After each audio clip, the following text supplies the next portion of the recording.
Assalamualaikum warahmatullahi wabarakatuh. Perkenalkan, nama saya Irina Soekardi, NPM 2051020252, kelas D Perbankan Syariah.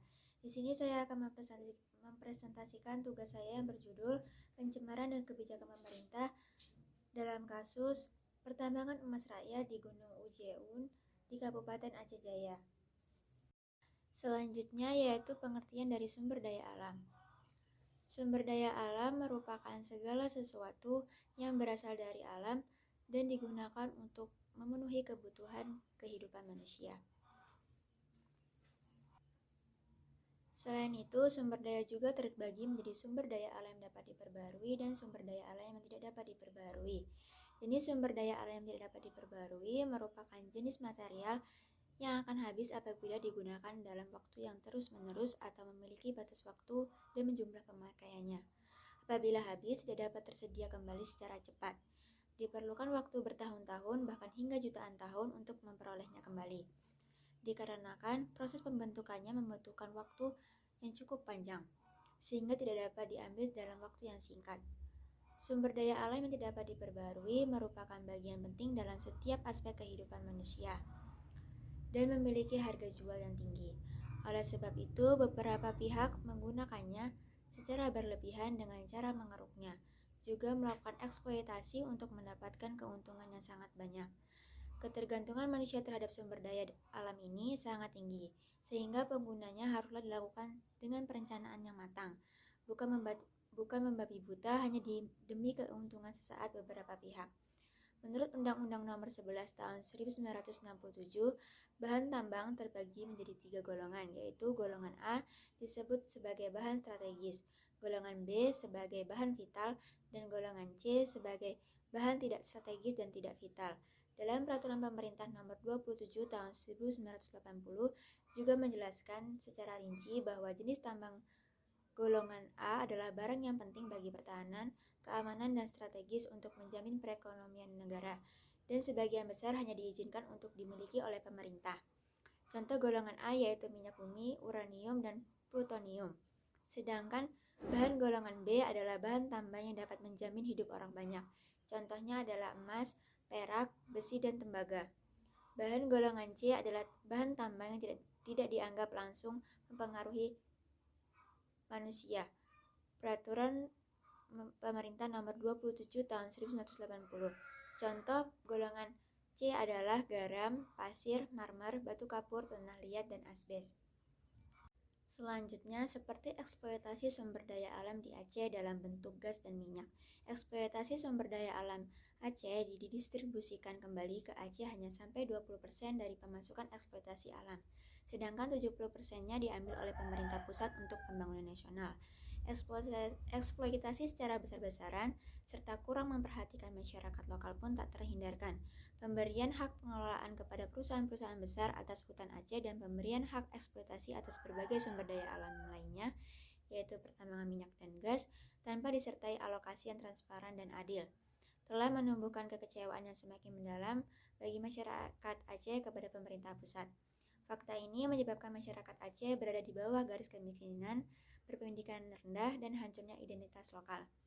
Hingga saat ini, wilayah pertambangan emas rakyat di Gunung Ujeun masih dikategorikan sebagai pertambangan emas tanpa izin. Namun, eksploitasian tambang emas rakyat semakin lama semakin marak dilakukan. Banyak masyarakat yang datang dari berbagai daerah ke lokasi Gunung Ujeun untuk bekerja sebagai penambang, terutama dari wilayah Pulau Jawa dan kabupaten atau kota lainnya, baik yang bergabung dengan koperasi yang ada di Kecamatan Panga dan Kecamatan Keroeng Sabe, maupun bekerja secara individu atau tidak bergabung dengan koperasi.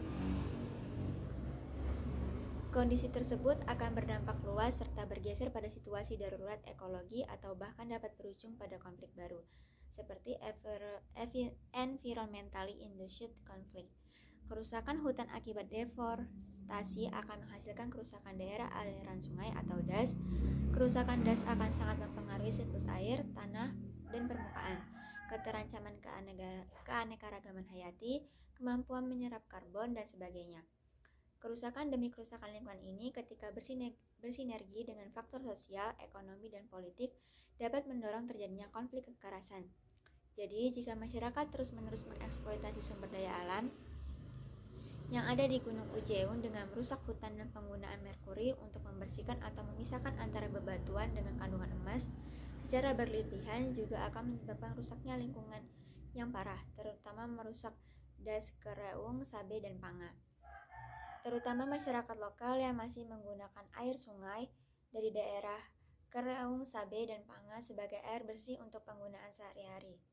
Hal ini menyebabkan masyarakat akan semakin sulit untuk mendapatkan air bersih dan untuk minum, serta mandi. Karena sebagai masyarakat yang sumurnya telah tercemar harus membeli air bersih. Hal ini tentu akan melahirkan kembali gejolak-gejolak sosial di dalam masyarakat, terutama masyarakat yang tidak melakukan penambangan emas namun air sumurnya telah tercemar. Konflik ini sering terjadi pada masa penambangan emas rakyat di Gunung Ujeun yang marak dilakukan yaitu sekitar tahun 2006 sampai tahun 2012 oleh masyarakat yang datang dari berbagai daerah. Pencemaran lingkungan tersebut dapat berlangsung dalam kurun waktu yang lama. Apabila hal ini terus dibiarkan oleh pihak pemerintah terkait dan tidak dicegah, maka kerusakan lingkungan akan semakin parah, terutama daerah aliran sungai Kereung Sabe akan menjadi rusak sehingga menyebabkan degradasi lingkungan yang tidak sepadan dengan nilai ekonomi yang dihasilkan dari Gunung Ujeun yaitu emas.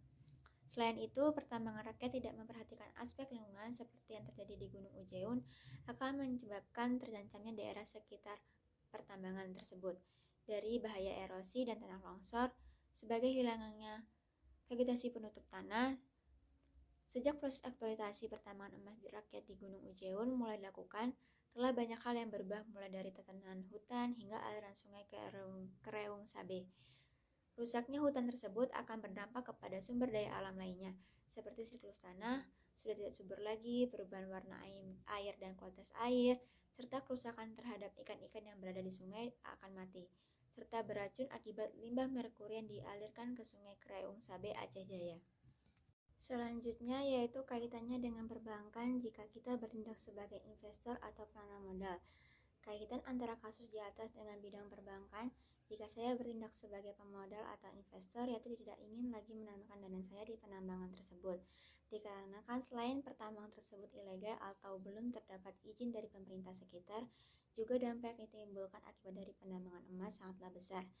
Jika pertambangan tersebut sudah terdapat izin yang jelas dari pemerintah dan juga masyarakat sekitar, mungkin saya mau menanamkan dana atau modal saya pada pertambangan tersebut dan membuat cara bagaimana akibat dari penambangan tersebut tidak merusak lingkungan dan merugikan masyarakat sekitar.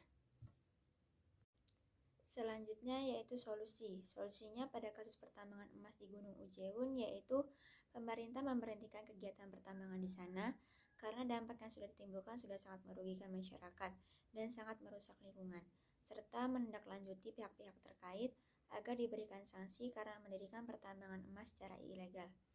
Bagi masyarakat yang sudah terdampak dari pertambangan tersebut, lebih baik dipasok air bersih hingga sumur yang digunakan untuk keperluan rumah tangga masyarakat tersebut dapat digunakan kembali, serta tidak mengandung zat-zat yang membahayakan. Dan juga pemerintah setempat melakukan pengecekan kesehatan bagi masyarakat dan para pekerja tambang karena ditakutkan telah mengkonsumsi air yang sudah tercemar atau ikan yang terdapat di sungai. Sekian presentasi dari saya. Apabila ada kurang lebihnya saya mohon maaf. Wassalamualaikum warahmatullahi wabarakatuh.